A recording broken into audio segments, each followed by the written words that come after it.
Today, I want to talk to you about a really odd scenario that involves boundary setting, pushy clients, when to say enough or no, and how to handle a bad review from an irrational client.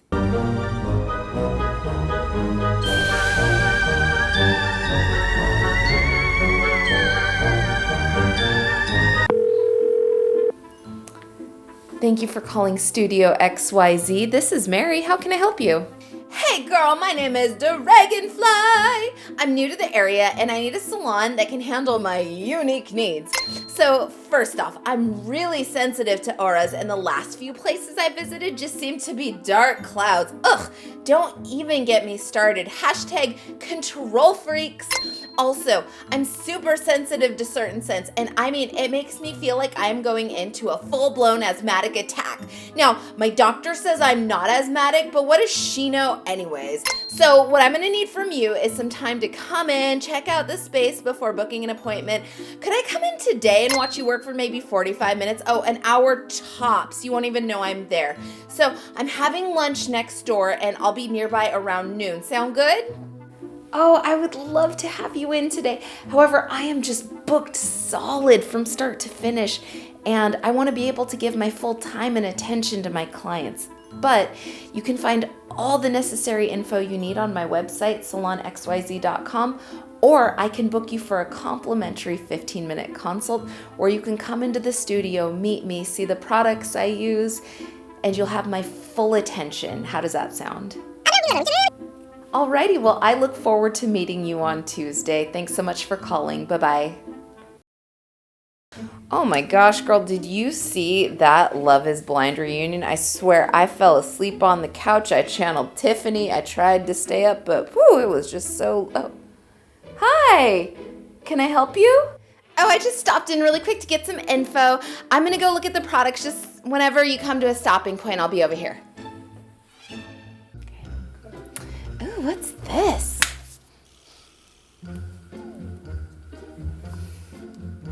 Oh, ew, that came out kind of fast. Oops. Ooh, party foul. Let's put that back. Ooh, how can I help you? I just wanted to pop in really quick and ask you a couple questions. Oh, okay, so...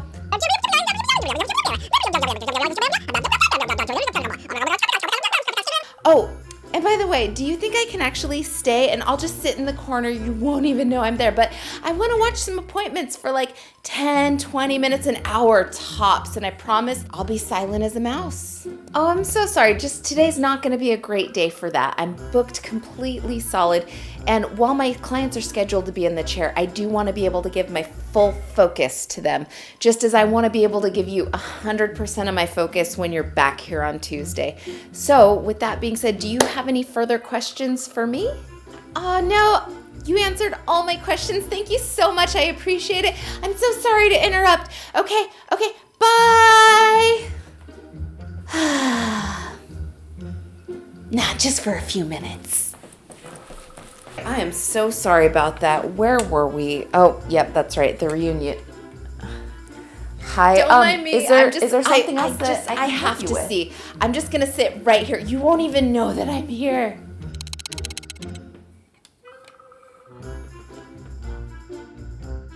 Ooh, is this hairspray? Ooh, can I? Oh, it's not working. Oh, there we go. It must have been new. Ooh, lavender and it's sweet. Yum. I think, I'm just gonna. Wasn't that the hairspray I was supposed to take home? Oh my god, the hairspray was everything. It was sweet. I can't believe it. What about this shampoo? Oh, that smells so good.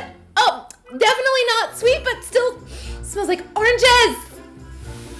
Did she just lick the shampoo? Ugh, I don't really want an audience. Mary, can you do something? Completely understandable. I will be right back. Just pardon me for a minute. Ma'am, can we go talk in the hallway for a minute? Okay, thank you so much.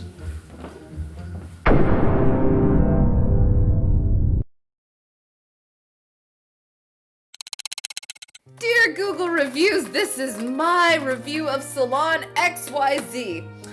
I want to ask, how are we treating people nowadays?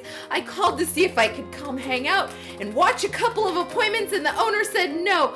And I was apparently confused. I thought she had told me I should probably not come in and watch without an appointment, so I made a consultation for the following week so I could come in today instead of waiting until then. I was met with hostility, ageism, disrespect, and unkindness. I have been around the world and I've gone to many salons, and I have sat around and hung out before booking an appointment, and never have I ever had this happen. I mean, why would someone get their hair done if they don't want people watching? 0 stars, go to Supercuts, at least they'll take my money there.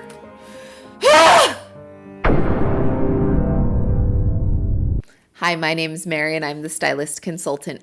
I'm a business development coach with a focus on critical thinking and communication. If this is your first time to the channel, welcome. And if you've been here before, welcome back. I'm going to be bringing you educational content that details out tough, real-life situations that we as stylists see on occasion and ask the all-important question, what would you do? I'll then talk about how to professionally handle the situation, along with steps that you can take to minimize scenarios like this from happening to you in the future. I want to help you bulletproof your business so you can stress less and get back to doing what you love, bringing your talents to the world one head of hair at a time. So let's get started.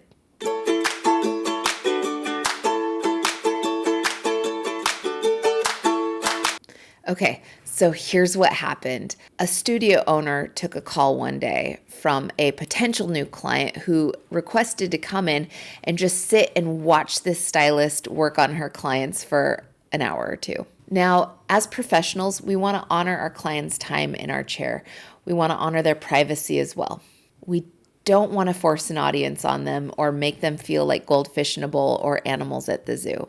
So knowing this, the stylist politely told the caller that she was fully booked that day, that she wanted to give her full attention to her clients, and gave the caller her Instagram page and her online booking platform, and offered to book a 15-minute consult for her so that she could have her full time and attention. And this consult was offered for just a few days later. The client seemed to get the point. She accepted the consult and hung up. Now, you would think the story would be over there. But a few hours later, the stylist had a walk-in wearing a hoodie pulled down to obscure her face, big sunglasses, almost like she's trying to be incognito. Ooh, mysterious. And this walk-in just immediately walks over to the stylist retail area, starts rifling through the shelves, turns her back to the stylist, starts trying to open products on the down low. I mean, how sketchy is that? So the stylist's red flags are going off.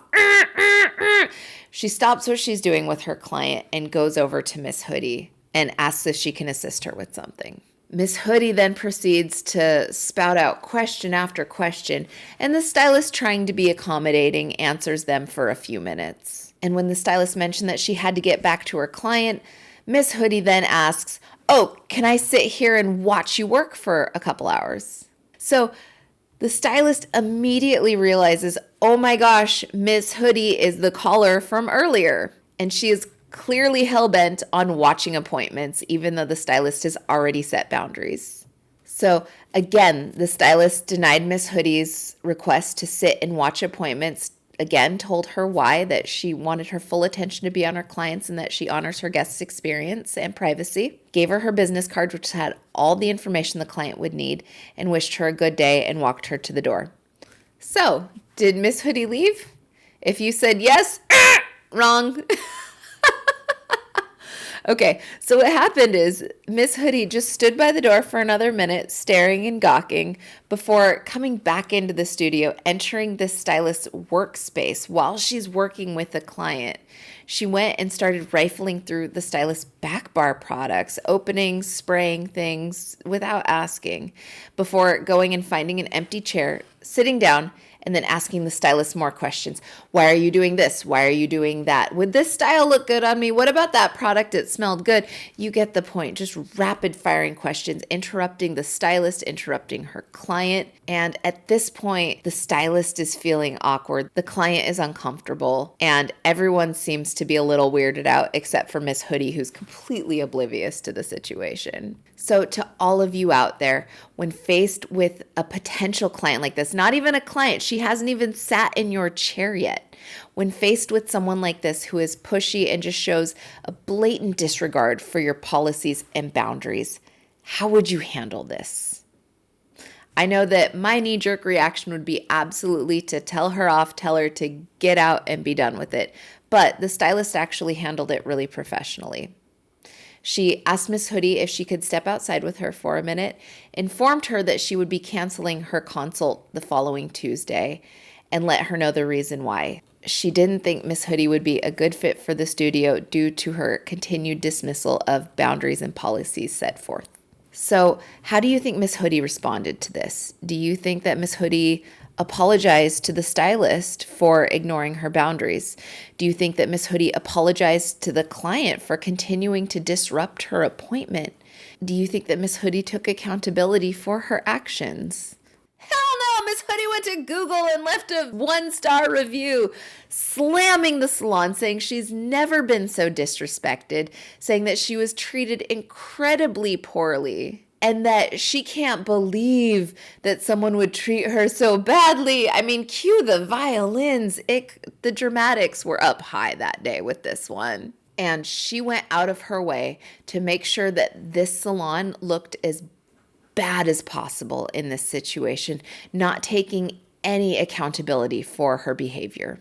So now I'm going to ask you again, what would you do? How could you respond to this bad review so that any potential future client that reads it can see that this client was potentially irrational or just maybe a little bit off? Because we both know that's not how things went down. And we don't want to lose potential future clients based on a BS review. I would say keep your response easy and professional. This is what I would personally say. Dear Miss Hoodie, I'm very sorry that I was unable to accommodate your request to watch one of my clients receive her service. As I explained to you multiple times, it is very important to me that my clients get to relax and enjoy their privacy during their appointments, so I do not allow members of the public to simply drop in and watch an appointment unless the scheduled client requests it ahead of time. This is why I instead gave you online resources where you could see my work and invited you to come back for a consultation on a later day. I'm sorry this alternative did not work for you. I pride myself on my guest experience, and after nearly 20 minutes of continued disruption to my scheduled client's appointment, I felt that my studio would not be an ideal fit and wish you all the best in finding a larger salon that can best accommodate your needs. Signed, Mary.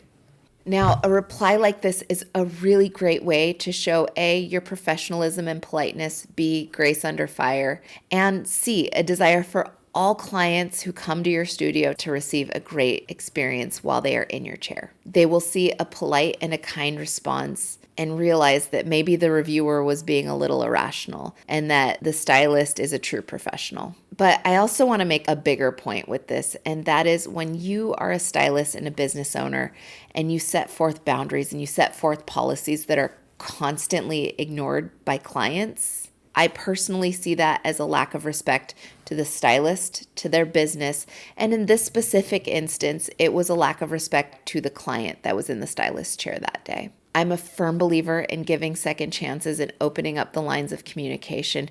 However, when your requests are continually ignored, in this case, before the client even sits in the chair, I see that as a huge red flag, and I do not want to open my business up for that.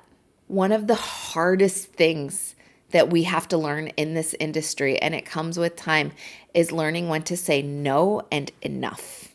Just because you work with the public doesn't mean that it gives them a free pass to treat you poorly and to disrespect your boundaries and your policies. As the business owner, you set the tone in your business. And if you allow clients to act like this, if you allow them to continually ignore your boundaries and policies, they're going to keep doing it. And this is neither ideal nor okay. I want every single stylist out there listening to know that respect is a two-way street. Just as clients have expectations of us as their stylists, it's okay to let them know that we as their stylists have expectations of them in this business relationship. All right, you guys, that's all I've got for you today. If you liked this week's episode, please be sure to like this video and subscribe. If there is a topic that you'd like to hear covered, or if you have an interesting situation that you'd like to hear talked about, please get a hold of me in the comments section. You can also find me on Instagram at The Stylist Consultant or on my website, www.thestylistconsultant.com. And lastly, if you are an independent stylist who is interested in one-on-one business coaching to level up your business and maximize your growth, please visit my website at www.thestylistconsultant.com/coaching. Thank you so much for tuning in, you guys. I am so glad to have you here, and I cannot wait to see you back here again next week. Bye-bye.